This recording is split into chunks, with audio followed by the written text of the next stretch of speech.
ஒன்று சொல்லவா, வாழ்க்கை நம்மளை ரொம்ப கஷ்டப்படுத்துதா? எஸ், நாம் சரியான பாதையில் தான் போயிட்டுருக்கோன்னு அர்த்தம். அடுத்து, ஒரு மனிதனை அழகாக காட்டுறது அவனோட நிறமோ இல்லைன்னா பணமோ அப்படிலாம் கிடையாது, அவனோட குணம் மட்டும்தான்.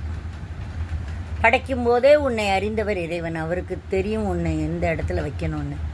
மற்றவன் நம்மளை எங்கே வச்சா நமக்கு என்னையா, நம்மளும் அவனை அதே இடத்துல வச்சுட்டு போயிட்டே இருக்கலாம்.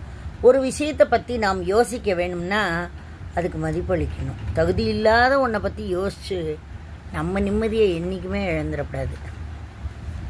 நான் ஏன் நம்ம மாடு மாதிரி கத்தலை அப்படின்னு நம்ம கவலைப்பட முடியாது. அவன் ஏன் அப்படி பேசலை, இப்படிலாம் பேசியிருக்கணும், இப்படிலாம் நம்ம எப்படி நினைக்க முடியும்? நாய் உலை தான் இடும், அது ஒன்றும் பண்ண முடியாது. ஏன் உலையிட்டுது அப்படின்னு கேட்க முடியுமா? முடியாது.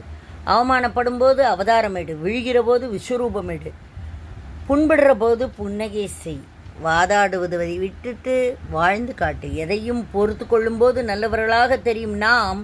எதிர்த்து ஒரு கேள்வி கேட்டு பாருங்க, டக்குன்னு கெட்டவங்களாக எடுக்கிறாங்க. அனுபவங்களை சேகரித்து வை. இனி வரும் நாட்களில் எச்சரிக்கையோடு செயல்பட அதுதான் உதவும். உனக்கு உதவியவங்களை உதவி செய்தவங்களை ஒருபோதும் மறக்காத. உன் மேலே அன்பு கொண்டவரை ஒருபோதும் வெறுக்காத. உன்னை நம்பியவரை ஒருபோதும் ஏமாட்டாத. ஒரு காலத்தில் நேர்மை தவறாமல் வாழ்ந்தவர்களை கண்டோம். ஆனால் இப்போது நேரத்துக்கு தகுந்த போல் வாழ்ந்துட்டுருக்கிறவங்கள தான் அதிகமாக காண்கிறோம். எதுவுமே சரியில்லாத போதும் எல்லாம் சரியாயிடும் நம்புறது தான் வாழ்க்கை. கோபம் எல்லாருக்கும் தெரியும், திமிராத்தான் தெரியும். ஆனால் யாருக்கும் தெரிவதில்லை அது வேதனையின் வெளிப்பாடு என்று. வாழ்க்கையில் யாரையும் நம்பி வாழ்ந்துடாதீங்க. நிழல் கூட வெளிச்சம் உள்ள வரைதான் துணைக்கு வரும். நிம்மதிக்கான ரெண்டே வழி.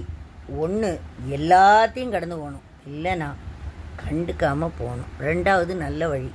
நமது எண்ணம் தான் நமக்கு முதல் பயமே. என்ன நடக்குமோன்னு பயப்படுறத விட நடக்கிறது நடக்கட்டும் தைரியமாக இருந்தால் நடக்கிறது அனைத்தும் நல்லதாகவே நடக்கும். அடுத்து, 9 கிரகங்கள் மேலே தான் சுற்றின்னு இருக்கு. அதை எல்லாத்தையும் வலுப்படுத்த எளிதான வழி இங்கேருந்து. சூரியன், காலையில் எழுந்து சூரியனுக்கு தண்ணியை அர்ப்பணம் செய்யுங்க. சந்திரனுக்கு வீட்டை நல்ல நறுமணமாக வச்சாலே போதும். செவ்வாய், தினமும் 15 நிமிடங்கள் தரையில் அமரவும். புதன், கண்ணாடி முன் பேசி பயிற்சி செய்யவும். வியாழன், ஆரோக்கியமான மற்றும் சாத்வீக உணவை உண்ணவும். சுக்கிரன், உங்கள் வாகனங்களை சுத்தமாக வைத்திருக்கவும். சனி, வேலைக்காரர்கள், ஏழைகள் மற்றும் பிச்சைக்காரர்களை மதியோ. ராகு, சரியான நேரத்தில் தூங்குங்க.